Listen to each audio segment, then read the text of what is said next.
Sa unang mga araw ng burol ni Gloria Romero, maraming mga taga-showbiz ang dumalo. The Philippine Showbiz List presents mga artistang dumalo sa burol ni Gloria Romero. Ang unang gabi ng burol ni Gloria Romero ay dinaluhan ng mga kilalang veteranong aktor at aktres. Kasama sa mga nagbigay pugay, sina Celia Rodriguez, Boots Anson Roa, Jackie Lu Blanco, Ay de las Alas, Roderick Paulate, at John Estrada. Ayon naman kay Helen Gamboa Soto nang siya ay may interview, natuwa siya sa pagtrabaho kay Gloria at itinuturing niya isang karangalan na makasama siya sa isang taping. Nakakalungkot daw pero alam ni Gloria na mahal siya nito at ganun din siya kay Gloria. Gusto lang niyang sabihin na talagang siya ang queen of Philippine cinema.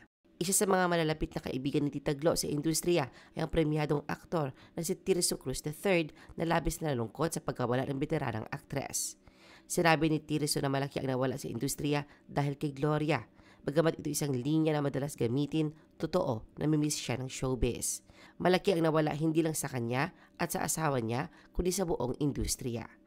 Naalala ni Tirso ang mga pelikulang ginawa nila ni Tita Glo niya, mga 5 o 6 na pelikula daw.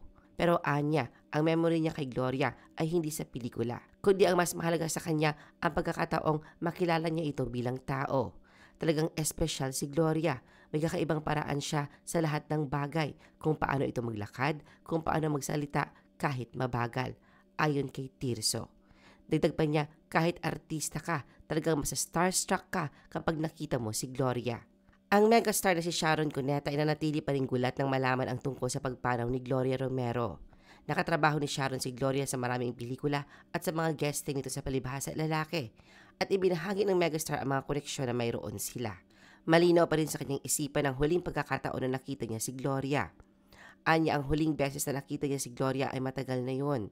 Noong panahon na ito'y malusog, masaya at tuwing may nawawala sa industriya, lalo na kapag reyna, lalo na kapag nakasama nila sa pelikula at napakabuti nga raw nito ayon sa megastar.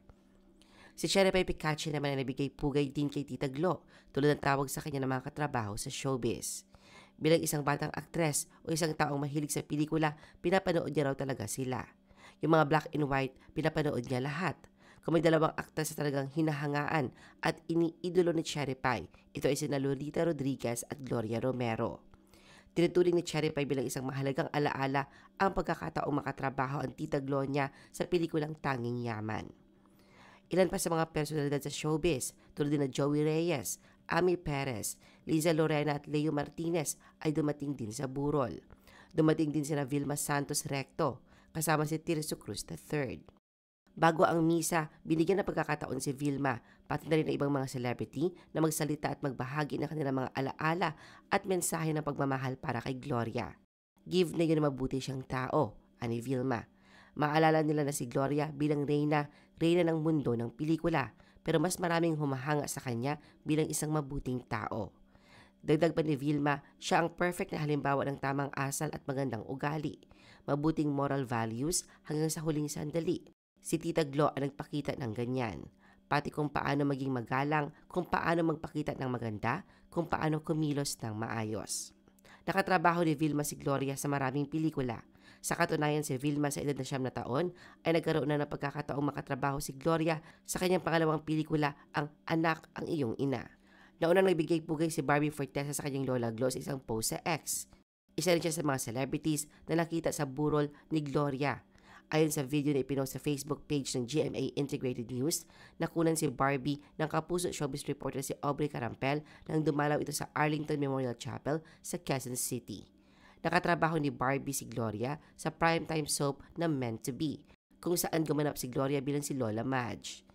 Ayon sa GMA7's unang balita, bukas ang memorial service ni Gloria sa publiko hanggang January 28 upang bigyan ng pagkakataon ng mga tagahanga at taga-suporta nito na makita siya sa huling pagkakataon. Humarap sa media ang anak na si Marites at nagpasalamat sa lahat na nagmamahal at humanga sa kanyang ina. Ayon sa kanya, malawak ang age gap sa mga fans ng kanyang ina mula sa matatanda hanggang sa mga bata. Kaya iniisip niya na nagawa ng kanyang ina kanyang misyon at ipakita ang sarili. Marami naman na hindi malilimutan si Chris sa kanyang Lola Gloria. Kahanga-hanga raw ang work ethics nito at kahit sa mga huling sandali ng buhay ng kanyang lola, nanatili pa rin itong ilaw sa kanilang tahanan. Naniniwala si Chris na bukod sa maraming pelikula at TV shows na nagawa ni Gloria, mananatili ang kabaitan, pagmamahal at profesionalismo ng kanyang lola sa lahat na nakatrabaho niya sa industriya ng showbiz.